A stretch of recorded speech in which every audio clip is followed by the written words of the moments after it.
Hello বন্ধুরা, কিউটনিতা channel থেকে তোমাদের সবাইকে স্বাগত। অনেক দিন পরে চলে এলাম লং ভিডিও করার জন্য। তো এতদিন ভিডিও দিতে পারিনি কারণ একটু সমস্যা ছিল, যার জন্য ভিডিওটা দিতে পারিনি। তো এবার থেকে চেষ্টা করবো প্রত্যেকদিন কিছু না কিছু লং ভিডিও হোক, শর্টস হোক, কিছু না কিছু ছাড়ার চেষ্টা করবো। তো সাথে থাকবে তার জন্য। আর আজকে প্রথম যেটা আমি করব, মেয়ে আজকে বায়না করেছে আজকে ওকে একটা বিরিয়ানি করে খাওয়াতে হবে। বাইরের বিরিয়ানি ওর একটা খুব পছন্দ হয় না বলে আমাকে ঘরে বানাতে হবে। তো সেই কারণে যাই হোক একদম ঘরোয়া সহজ পদ্ধতিতে আমি বিরিয়ানিটা করব, আমার সাথে থাকবে। তো চলো বিরিয়ানিটা কি করে করছি তোমাদেরকে দেখাচ্ছি, কি কি রেডি করেছি এসব। আর দেখো রান্নাঘরে চলে এসেছি। রান্নাঘরে অল্প কিছু রেডি করেছি, সব রেডি এখনও করতে পারিনি। এখানে দেখো বিরিয়ানির জন্য আলু ধুয়ে রেখেছি সবে, এখনও খোসা ছাড়াইনি, খোসা ছাড়াবো সময় লাগবে।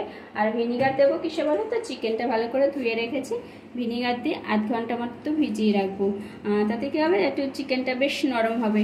আর বলেছি যেটা আমার মেয়ে বাইরের বিরিয়ানিটা অতটা ভালো খায় না, ওকে ঘরে করে দিই, কারণ এগুলো একটু বেশ ভালো নরম না হলে ওর পছন্দ হয় না। সেই কারণে আমি ভিনিগার দিয়ে এটাকে ভিজিয়ে আধ ঘন্টা রাখবো।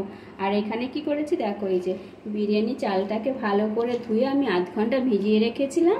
আর এইদিকে দেখো, এই যে একটা তাওয়া বসিয়েছি, এই তাওয়াতে কী করবো বলো তো, বিরিয়ানির কিন্তু একদম গোটা গোটা গরম মশলা না, সরি একই ভুল করছি বারবার, এটা বিরিয়ানি মশলা। এর মধ্যে সব কিছু আছে, জায়ফল জয়িত্রী থেকে শুরু করে সাজিরা গোলমরিচ এ টু জেড গরম মানে বিরিয়ানি মশলা সব কিছু গোটা অবস্থায় আছে। আমি এটাকে হালকা ভেজে গুঁড়ো করে নেব, তাহলে কিন্তু বিরিয়ানি সেন্টটা একদম পারফেক্ট হবে। আর এইদিকে কি করেছি বলো তো, হাঁড়িতে জল দিয়েছি, জলটা ভালো করে গরম হবে, নুন দিয়েছি, সাদা তেল দিয়েছি, আর কিছুটাই গরম মশলা আমার ছিল ঘরে এক্সট্রা, আমি ওর মধ্যে দিয়েছি। এবার জলটা ভালো করে গরম হলে তবেই চালটা দেবো। চালটা দিয়ে না 75% আমি সিদ্ধ করব, 100% কিন্তু সিদ্ধ করব না, 75% সিদ্ধ করে জল ঝরিয়ে নেব।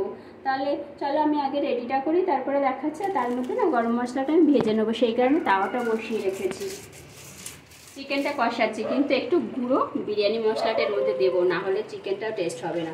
এটা টেস্টি করার জন্য, যাতে মশলাটার মধ্যে ঢোকে, ওই জন্য কষানোর সময় ভালো করে দিয়ে কষিয়ে নিতে হবে, বুঝেছো?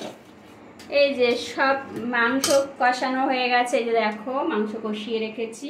আর ওই মাংসের তেলের মধ্যে আলুটাও একটু নেড়ে নিলাম, আলুর গায়ে যাতে তেল চপচপে হয়ে যায়। আমি এই বেশি ভাত নয় তো, সেই কারণে একটাই লেয়ার দেবো ভাবছি। আলুগুলো আগে দিয়ে এর মাঝখানে চিকেনটা দেবো, চিকেন দেবো, আর যা যা মশলা দেওয়ার আছে সব দেবো পরপর। তারপরে 10 থেকে 15 মিনিট আমি রাখবো, আঁচে হালকা আছে, 15 মিনিটও হবে না সম্ভবত, হালকা আছে একদম বসিয়ে দেবো, 15-20 মিনিট তো লাগবেই।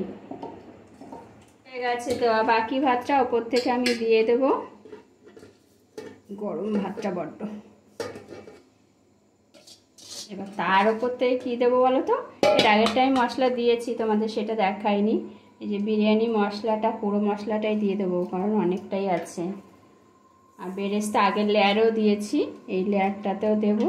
আর কি দেবো বলো তো, ঘি দিতে হবে লাস্টে, তার আগে আমি দেবো এই যে মশলা যেটুকু আছে, তেলে মশলাটা এটা উপর থেকে দেবো। মেয়ে আমার মশলাটা খুব ভালো খায়, সেই কারণে আলাদা করে একটু গ্রেভিটা করতে হয় সুন্দর করে, গ্রেভি না হলে ওর ভালো লাগে না, পোষায় না, বুঝেছো? অবশেষে বিরিয়ানি পুরোপুরি তৈরি। দেখো এই যে বিরিয়ানির গন্ধে কিন্তু পুরো ভরে গেল যে ঢাকাটা খুললাম।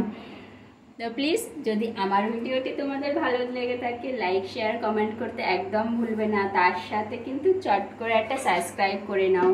হ্যাঁ, আর দেখা হচ্ছে পরের ব্লগে। এবার থেকে রোজ দিন একটা হলেও ভিডিও পেয়ে যাবে, ভিডিও পাও, শর্টস পাও, কিছু না কিছু পেয়ে যাবে। এখন থেকে চেষ্টা করবো আমি কন্টিনিউ করার জন্য। চলো আজকের মতো টাটা।